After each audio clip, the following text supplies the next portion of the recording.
Hi friends, எல்லாருக்கும் வணக்கம். எல்லாரும் எப்படி இருக்கீங்க? எல்லாரும் நல்லபடியாக இருக்கிறதுக்கு நான் கடவுளை வேண்டிக்கிறேன். எல்லாருக்குமே ஜெய் ஜெகநாத் நமஸ்கார். இன்று பிறந்தநாள் திருமண நாள் கொண்டாடும் அனைவருக்கும் நல்வாழ்த்துக்கள். எல்லாரும் எப்போதும் ஹாப்பியாக இருங்க. இன்னைக்கு ஒரு கொஸ்டின் ஆன்சர் வீடியோ தான் பார்க்க போகிறோம். அதுக்கிடையில் கொஞ்சம் பேசிக்காக கேட்டிருந்த கொஸ்டின், அதுவும் ரொம்ப நாளைக்கு முன்னாடி இருந்தது. நான் ரிப்ளை பண்ணாதான் உங்ககிட்ட சொல்கிறேன். இங்கே சில பேர் வயல் பார்த்தாலோ இல்லை இடமாவோ 1 ஏக்கர் நம்ம நிலம் வாங்கினோம் அப்படின்னா எவ்வளோன்னு சொல்லி கேட்குறீங்க. நேற்று தான் என்னோட ஹஸ்பண்டுக்கிட்ட கேட்டிருந்தேன். கிராமத்து சைடு ஒரு ரேட்டு இருக்குங்களா, நகரத்து சைடு ஒரு ரேட்டு இருக்கும், சரிங்களா? கிராமத்து சைடு வாங்குகிறோம் அப்படின்னா ஒரு வயல் நிலமா இருந்தது அப்படின்னா 4 லட்சம் இல்லாட்டி 5 லட்சம் வரும்னு சொல்கிறாங்க. சிட்டி சைடு எவ்வளோன்னு தெரியலங்க. இதே நிலமா இருந்தால் இன்னும் கொஞ்சம் எக்ஸ்ட்ரா இருக்கலாம், சரியாக தெரியல. ஆனால் வயல் வாங்குகிறோம் அப்படின்னா 1 ஏக்கருக்கு 4 லட்சம் இல்லாட்டி 5 லட்சம் சொல்லுவோன்னு சொன்னாங்க. யாருன்னு தெரியல, ஆனால் நீங்கள் இதுக்கு ரிப்ளைவே பண்ண மாட்டேங்கிறீங்க அப்படின்னு தான் அந்த கமெண்ட்ஸில் இருந்தது. என்னை இங்கே ஒருத்தவங்க தத்தெடுத்திருக்காங்கல்ல, ஏன் தத்தெடுத்திருக்காங்க, எதுக்கு தத்தெடுக்கணும், அதை பற்றி சொல்லுங்கன்னு சொல்லியிருந்தீங்க. நான் இதுக்கு முன்னாடியே ஒரு விலாக்லேயே போட்டிருப்பேன். இங்கே இருக்கிற அப்பா அம்மாவோட ஃபேஸ் ரிவீல்னு சொல்லிட்டு தான் அந்த தம்ப்நெயில் இருக்கும். வேணால் நீங்கள் செக் பண்ணி பாருங்கள். இங்கே நிறைய பூஜைக்கு இப்போ என் குழந்தைக்கா இருக்கட்டும் இல்லை எனக்கா இருக்கட்டும், என் அப்பா அம்மா கண்டிப்பாக தேவை.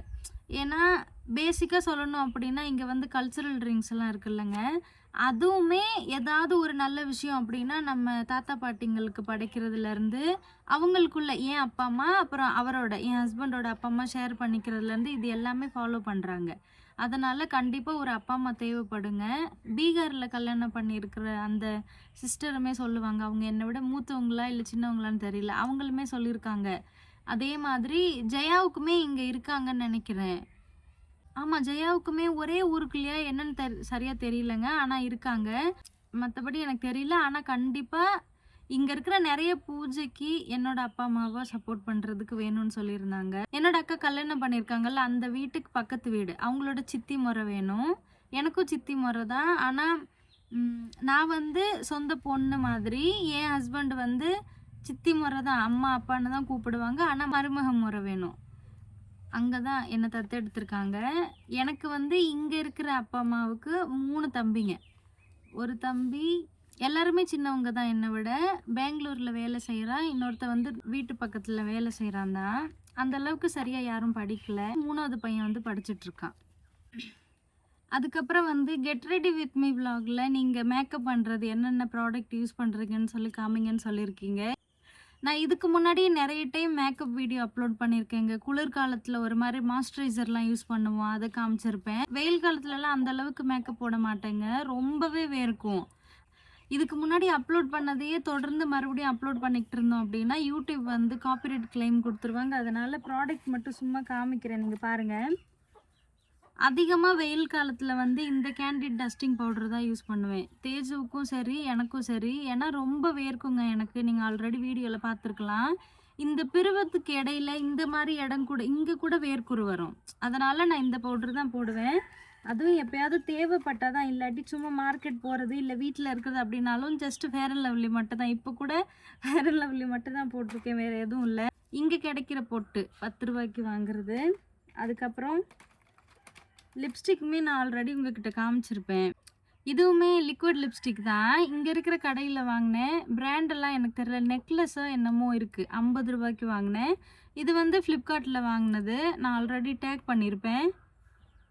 ப்ளஷிஸ் இன்னொன்று சொல்கிறேங்க, 300 400 கொடுத்தலாம் லிப்ஸ்டிக் வாங்க மாட்டேன். மேக்ஸிமம் 100 ரூபாய்க்குள்ளே தான் இருக்கும்.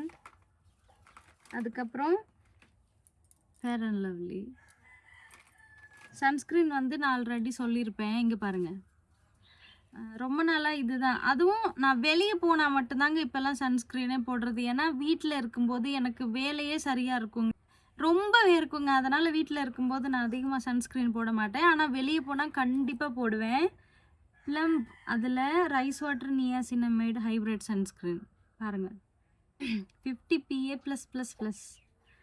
நிறைய பேர் ஸ்ட்ரோக் க்ரீம்லாம் போடுறாங்க தெரியுங்களா, இந்த இடத்துல கொஞ்சம் பிரைட்டாக இருக்கிறதுக்கு.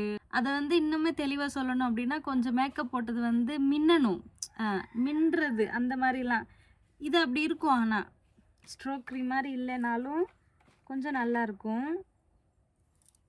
மற்றபடி லிப்ஸ்டிக் நான் ஆல்ரெடி சொல்லியிருப்பேன். இது யூஸ் பண்ணனால இதில் ஒரு எழுத்துமே இல்லை. அந்த ஆலோவேரா ஜெல்லுன்னு சொல்லியிருந்தேன்ல, அதுதான். இதே குளிர்காலமாக இருந்தது அப்படின்னா இந்த நிவ்யா மாய்ஸ்சரைசர் யூஸ் பண்ணிவிட்டு அதுக்கப்புறம் ஃபேர் அண்ட் லவ்லி பவுட்ரு போடுவேன். அதே மாதிரி யாரோ ஒருத்தவங்க கேட்டிருந்தீங்க சன்ஸ்க்ரீன் எப்படி யூஸ் பண்ணுறதுன்னு சொல்லுங்கன்னு. நம்ம ப்ராப்பராக நீங்கள் டெய்லியும் யூஸ் பண்ணுறீங்க அப்படின்னா மாய்ஸ்சரைசர் போட்டுட்டு அதுக்கப்புறம் தான் சன்ஸ்க்ரீன் போடணும். இப்போல்லாம் நிறைய ஃபேஸஸ் கனடாவில் மாய்ஸ்சரைசரு, ஃபவுண்டேஷன் அப்புறம் சன்ஸ்க்ரீன் கலந்தே இருக்குது. நிறைய பேர் யூஸ் பண்ணுறாங்க. நான் பண்ணதில்ல. அவங்களோட ரிவ்யூஸ் எல்லாம் செக் பண்ணிவிட்டு வேணால் நீங்கள் யூஸ் பண்ணுங்க. சரி, இப்போ வந்து கமெண்ட்ஸ் பார்க்கலாம். பிரேம் தனராஜ் அப்படிங்கிறவங்க, நான் கூட அந்த பூரி 2வது கோவில் இங்கே கூட போயிட்டு வந்தேன் இல்லைங்க, ஜெகநாத் கோவில். அங்கே போயிருந்தப்போ அவங்க கேட்டிருந்தாங்க, கோவில் சூப்பராக இருந்தது, விபூதி சந்தனம் குங்குமம்லாம் கொடுக்க மாட்டாங்களா அப்படின்னு கேட்டிருந்தீங்க. என் ஊருக்கு பக்கத்தில் அந்த சிம்லபொந்தில் கூட நான் சிவன் கோவில் போவேன் இல்லைங்க, அங்கே வந்து குங்குமம் எப்படி இருக்கும் அப்படின்னா அதில் எண்ணெய் கலக்குறாங்களா இல்லை நெய் கலக்குறாங்களான்னு தெரியலங்க. தண்ணியில் கலந்தது மாதிரி தான் இருக்கும். தண்ணின்னு சொல்ல முடியாது, எண்ணெய் மாதிரி தாங்க. அது நம்ம தொட்டு வச்சோம் அப்படின்னாலுமே ஈஸியாக அழியாது, ரொம்ப நேரம் இருக்கும். எண்ணெய்லையோ இல்லை நெய்லையோ கலந்த மாதிரி தான் இருக்கும். இல்லை யாராவது இந்த மாதிரி நீங்கள் பார்த்துருந்தீங்க அப்படின்னா எதில் மிக்ஸ் பண்ணியிருக்காங்கன்னு சொல்லுங்கள். சந்தனம் வந்து அவங்களா கையில் வச்சு விடுவாங்க, நம்ம நெத்தியில் நம்மளாக தான் வச்சுக்கணும். ஆனால் இங்கேயுமே சந்தனம் தனியாக நம்ம நெத்தியில் வச்சுக்கிறதுக்கு இருக்காது. குங்குமம் வேணால் வச்சுருப்பாங்க. சந்தனம் வந்து ஐயரா இந்த வளையலில் போட்டு விடுவாங்க. இந்த வளையல், இந்த வெள்ளை வளையல் அப்புறம் சிவப்பு வளையல் இருக்கு இல்லைங்க, அதோடய இந்த வளையல் டச் ஆகுற மாதிரி இந்த இடத்துல ஒரு சின்ன பொட்டு வைப்பாங்க, அவ்வளோதான். அதனால் நாங்கள் போயிருந்தோம்ல ஜெகநாத் கோவில், அங்கே வந்து நான் உங்ககிட்டே சொல்லியிருப்பேன், நான் வெளியே வந்து இப்படி தலையை இப்படி முட்டி சாமி கும்பிட்டேன் இல்லைங்க, அந்த இடத்துல தான் தேங்காய் உடைச்சாங்க. அந்த இடத்துல தான் என்னோட கோத்திரம் இதெல்லாம் கேட்டு அந்த இடத்துல தான் பூஜை பண்ணாங்க. ஆனால் அங்கே கீழே எதுவுமே குங்குமம் இல்லை. எல்லா கோவிலையும் இல்லைன்னு சொல்ல மாட்டேன், குங்குமம் தான் மெயினாக இருக்கும். சில பெரிய கோவிலெல்லாம் சந்தனம் தனியாக வைப்பாங்களா என்னன்னு தெரியலங்க. நான் போன வரைக்கும் தனியாக வச்சு இன்னும் பார்க்கல. இன்னொன்று, இங்கே இருக்கிற கோவிலுக்கெல்லாம் இந்த மாதிரி ஃபெஸ்டிவல் டைமில் போனோம் அப்படின்னா அந்த இப்படி பட்டை போட்டிருக்கிற மாதிரி, அப்புறம் அந்த 3 சிம்பிள் மாதிரி சாமியோட சிம்பிள் ஒன்று இருக்கும் இல்லைங்க, அதெல்லாமே ஒரு சின்ன அச்சு மாதிரி இருக்கும். அதில் வந்து இன்னொருத்தவங்க வச்சு விடுவாங்க நம்மளுக்கு. நம்ம 20 ரூபாவோ 10 ரூபாவோ கொடுக்கணும். அப்படி தான் இங்கே இருக்கும். மற்றபடி விபூதி இன்னும் ஒரு கோவிலில் கூட இங்கே நான் வாங்கினது இல்லைங்க. அதை ரொம்பவே மிஸ் பண்ணுவேன். சிவசங்கரி அப்படிங்கிற ஐடியிலேருந்து இப்போ ரீசெண்டாக கூட உதலாவில் போயிட்டு பாப்பாவுக்கு ஒரு சின்ன லாக்கெட்டும் அப்புறம் அக்காவோட 2 பொண்ணுங்களுக்கு அவங்க செயின் எடுத்திருந்தாங்களா, அந்த வீடியோவில் இருந்தது. சென்னையில் இந்த ஜுவல்லரி சென்னையில் கிடைக்குமான்னு கேட்டிருக்காங்க, எனக்கு தெரியலங்க. ஆனால் இந்த லாக்கெட் வந்து இந்த மாதிரி டிசைன்லேயோ இல்லை இதை விட பெருசாவோ இங்கே கிடைக்கும். பானுப்பிரியா அப்படிங்கிற ஐடியிலேருந்து வீட்டில் பானிபூரி செஞ்சு வீடியோ போடுங்கன்னு சொல்லி போட்டிருந்தீங்க. நான் ஆல்ரெடி அம்மா வீட்டில் இருக்கும்போதே ஒரு நாள் ட்ரை பண்ணோம், அது வந்து சரியாகவே வரலன்னு சொல்லியிருப்பேன். சரி, இதுக்கப்புறம் ஒரு நாள் நாங்கள் செக் பண்ணுறோம். நம்ம வீடு அந்த துணி காய வச்சுருக்கோம் இல்லைங்க, அங்கே சின்ன மாமனார் அப்புறம் யாரோ 2 பேர்லாம் சேவல் ஒன்று தேடிக்கிட்டு இருக்காங்க, அதனால் முக்காடு போட்டே இருக்கேன். அதுக்கப்புறம் வந்து ஸ்னேகா அப்படிங்கிற ஐடியிலேருந்து, நீங்கள் வீட்டில் நிறைய வேலை பார்க்குறீங்கல்ல, ஏன் என்னைக்காவது ஹோட்டலில் போய் நீங்கள் சாப்பிட்டு வீடியோ போடக்கூடாது, இல்லை ஹோட்டலில் போய் சாப்பிடுங்க, உங்களுக்கு ரெஸ்ட் எடுக்கிற மாதிரி இருக்கும் அப்படின்னு சொல்லி கேட்டிருந்தீங்க. நான் பேச என்னையவே பார்த்துட்டு போகிறாங்க. ஏன் ஹோட்டலில் வாங்கி சாப்பிட்றதில்ல அப்படின்னா, ஆனால் இங்கே வந்து காலையில் எங்கள் ஊர் பக்கத்துலனா சிம்லாபொந்தில் கிடைக்காது. சிம்லாபொந்து வந்து இங்கேருந்து ஒரு 3 கிலோமீட்டர் என்னமோ தூரம் தான். 5 கிலோமீட்டர் தூரத்தில் தான் புனர்புதான்னு சொல்லி நான் உங்ககிட்ட சொல்லியிருப்பேன். அங்கே வந்து சில நாள் இட்லி கிடைக்கும், சில நாள் கிடைக்காதுங்க. எனக்குமே ரொம்ப ஆசையாக இருக்கும், என்னைக்காவது டயர்டாக இருக்கிறப்போ சரி காலையில் மட்டும் இட்லி வாங்கிட்டு வர சொல்லி சாப்பிட்டுட்டு மதிய நேரத்துக்குள்ள சமைச்சிக்கலாமேன்னு. ஆனால் நம்ம வீட்டில் இருக்கிறவங்க நம்ம இட்லி சாப்பிட்டாலும் அவங்களுக்காகையாவது சாப்பாடு செய்யணும், அதனால் சேர்ந்தே சமைச்சிருவேன். மற்றபடி நம்ம ஊரில் இருக்கிற மாதிரி நிறைய ஹோட்டல்ஸ்லாம் இல்லை.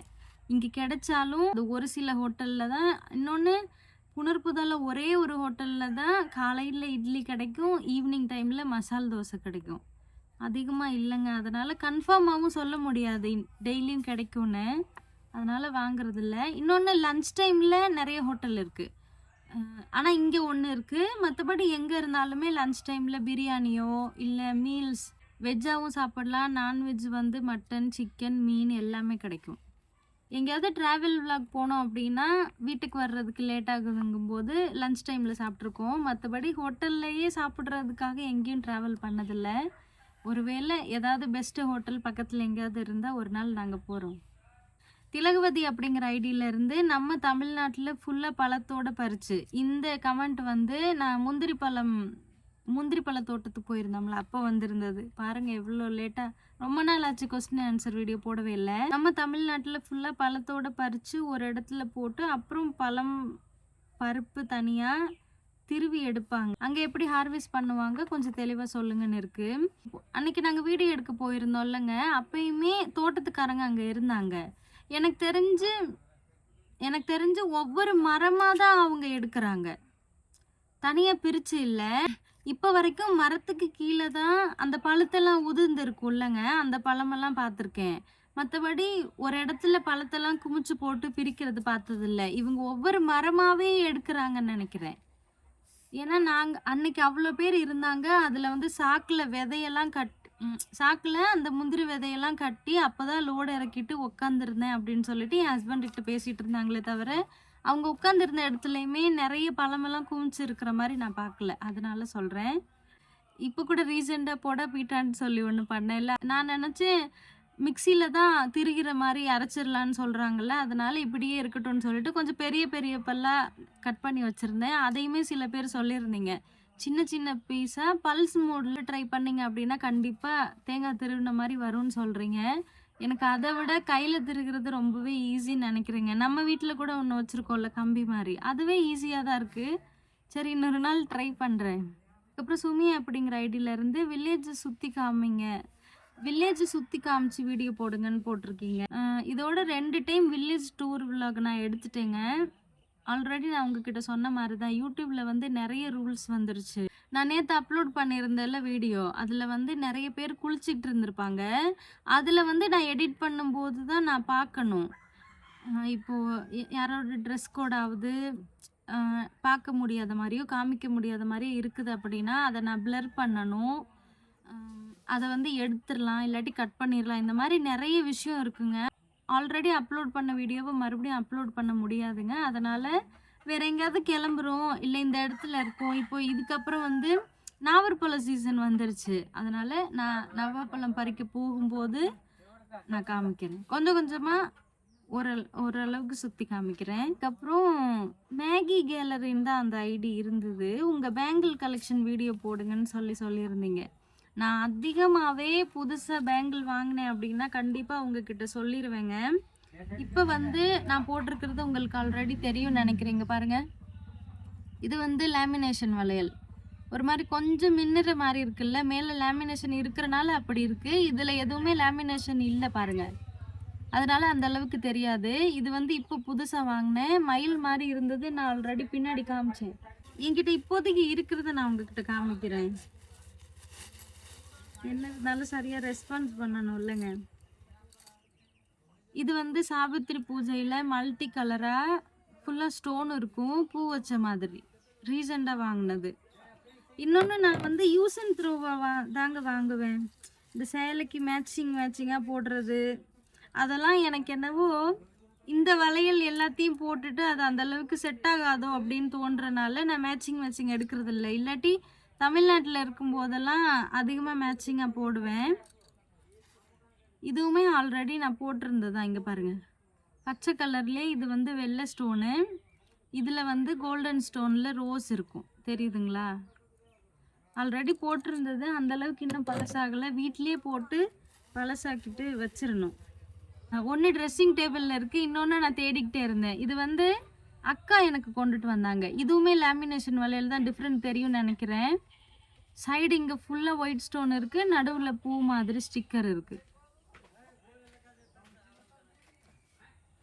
இது வந்து கொஞ்சம் பெரிய சைஸில் வாங்கிட்டு வந்திருக்காங்கங்க. நம்ம இந்த இடத்துல சின்ன சைஸ் வளையல் போட்டுக்கிட்டு எங்கேயாவது ஃபங்க்ஷனுக்கு போகிறோம், கொஞ்சம் அதிகமாக வளையல் போடும்போது நடுவில் போட்டுக்கிட்டோம் அப்படின்னா ஒன்றுமே தெரியாது. இந்த மாதிரி வளையல் அங்கே கிடைக்குதான்னு சொல்லுங்கள். இப்போது இது கொஞ்சம் அதிகமாக இங்கே கிடைக்குது இந்த மாதிரி லேமினேஷன் வளையல். சாவித்திரி பூஜையில் வாங்கினது வயலட் கலர், இது ஆல்ரெடி நீங்கள் பார்த்துருப்பீங்க. அப்புறம் சேம் சேம் டிசைனில் ரெட் கலர். இவ்வளோ தாங்க இப்போதைக்கு என்கிட்ட இருக்குது. நான் அதிகமாக எதையுமே இவ்வளோ வேணும் அவ்வளோ வேணும்லாம் வச்சுக்கிறது இல்லை. இங்கே இருக்கிற லுக் வேறு, நம்ம ஊரில் இருக்கிற லுக் வேறு. அதனால் அந்தளவுக்கு நான் வாங்கிக்கிறது இல்லை. இப்போதைக்கு இவ்வளோ தான் இருக்குது.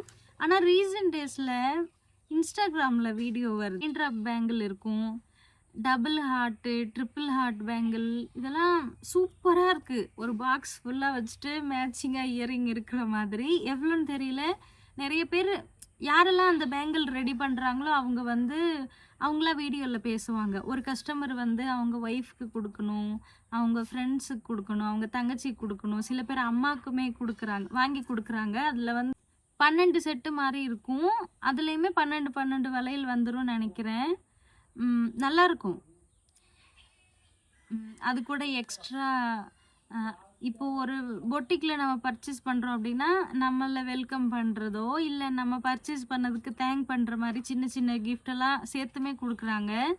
சூப்பராக இருக்குது. நல்லா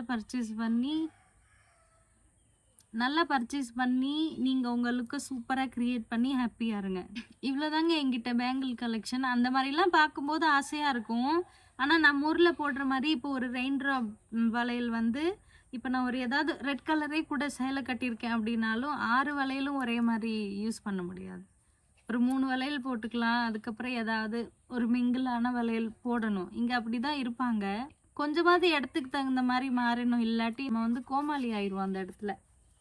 வேறு ஏதாவது அந்த கோவிலுக்கு போன விஷயத்துலையோ இங்கே இருக்கிற கல்ச்சர் விலாகோ இல்லை வேறு ஏதாவது ஒரு விஷயத்தில் உங்களுக்கு ஏதாவது டவுட் இருக்குது கேட்கணும் அப்படின்னா கண்டிப்பாக இந்த வீடியோவில் கமெண்ட் பண்ணுங்கள். இன்னும் ஒரு 2 நாளில் நான் உங்களுக்கு சீக்கிரமாகவே ரிப்ளை பண்ணுறேன். ஏன்னா அதுக்கிடையில் வேறு விலாக் போடணும், வேறு ஒன்றும் இல்லை. ஓகே, இன்றைக்கி வீடியோ அவ்வளோதான். சப்போஸ் உங்களுக்கு இந்த வீடியோ பிடிச்சிருந்தது அப்படின்னா please like, share, then subscribe me guys. Thank you, bye. நாளைக்கு பார்க்கலாம்.